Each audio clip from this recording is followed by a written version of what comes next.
Na kejinglap baladon kejing pelaj khot thungkam na advertisement arsin he keju kapus ke medical physicians coms radiation safety officer can new trap youth council education cell hapo kejinglam samla en yang salian haka janmit jong new trick leber kalej ban panjing shai no IS officer Dr. Joram Beda bat halor kei kadaw ke bala pelaj advertisement arsin bat dawaru bade pensange shwa ye kete kejing khot thungkam habakran siklat pathai kubor usamla elang sawian uloong mausnem arajar arpusau kamegalia medical service recruitment board kaladep ban pelaj ye kene kapus tangi ki receive seat kata tangki khasi jantia henry loong pat bakala penlongo pat ya keseng badang menciam tayo nakaliang recruitment board kala pelaj advertisement biang ye keju kapus takba pen kalapat syaka ons reserve kata bailat lang ye ki barjela ban apply ye kene keju kapus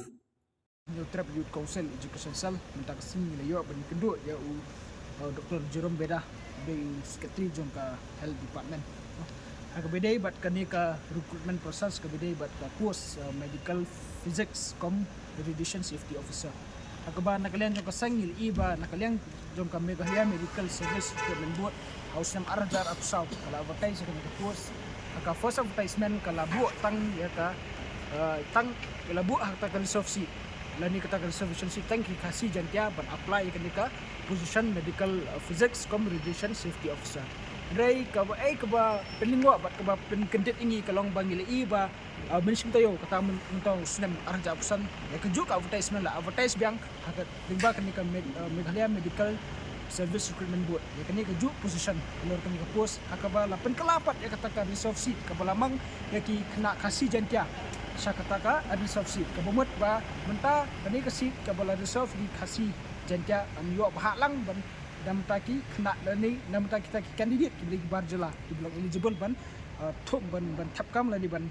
sathung ban kita ki medical physics com radiation safety officer bat nakaliang sang ila dawa haging keren bat jing kendua mentan bat ki bat IS Dr. Jerome Beda rengkat bat ki doktor rumah di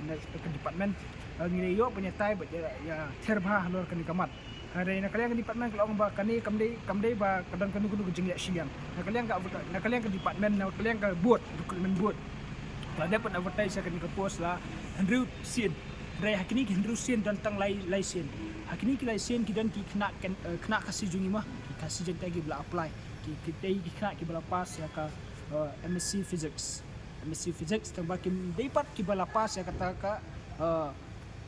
medical physics but kemudian ya kata ka RSO lani ta radiation safety officer certificate mah mungkin syatunggum taki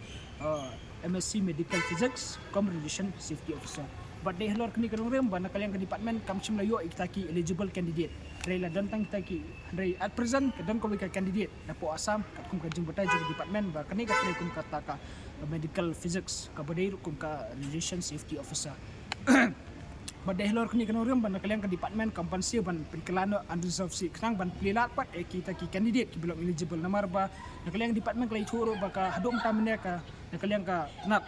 koi kya jong sokar jela kamtam po hospital mah namar kani ke day bat ka kani ka benta jong kani ka post ka day ka day bat ki patient ki bayo jempat cancer te hadum tamne ki empat dani kita ki RSO permanent mah bat ada kamdani kita ki permanent staff kita ki permanent RSO kan bu kan juga ka bakraw ya ka tenat juga koi ka kya iborok ka wai ban sumar kita ki nopang namar ba ki lay thuro na kalian department ba ki kan sedang kita ka machine thamai mah ka MRI machine ka ba ka system jong kani bak naka sistem ke brem hakaba treat ya ki patient cancer patient dan deh lor kini kerong rem bana kalian ka department kalau ong ba la ailat knang ban la ban start bat knang ban la ban kroy no ban thungi gi breu knang ba kan long pat ke jemut da mutaki patient kita ki cancer patient ban kami ke jing sumar limba kan ke MRI machine dan kalian kesang ya bonjor ba hot ila ong ba hot ni bonjor ya ke jing keren jong ke department rai ni la dawaru ke department bakal dapat sengit syai yang minta support bakal ai extension mar katkum ke jingtep ke jungi ki dan ki candidate udan way candidate uba mensuau di kontraktual mah la satu kan ka bentah retang namar ba ka sem ke department ban advertise kata ka permanent post la hab ban train no sabah but rengi la ong ke department ba dai ban sengit syai bat ni keren do bat kini ki candidate belum eligible ki bidang kasih jantia kategori kiwan ban apply pada ada dan ro ki candidate mo ya semar hadu mta mena ya si kim dan ki candidate ki batip sapang gani ada dan gini ki samla jungi ki pendap ya kataka MSc physics bat ki pendap ya ka diploma haka medical physics but kemudian ya kata radiation safety officer certification jadi berwan apply ya kini ka post samar ba kini ka post kalong highly demand but ada kedan ki kena kasi jungi bala ban apply ya kini ka post nak kalian ka sokar jela nak kalian ka department ka kularo ba kini ka post ki kalian tang syaki try jela but kanum ai dalile syaki ta ki bar jela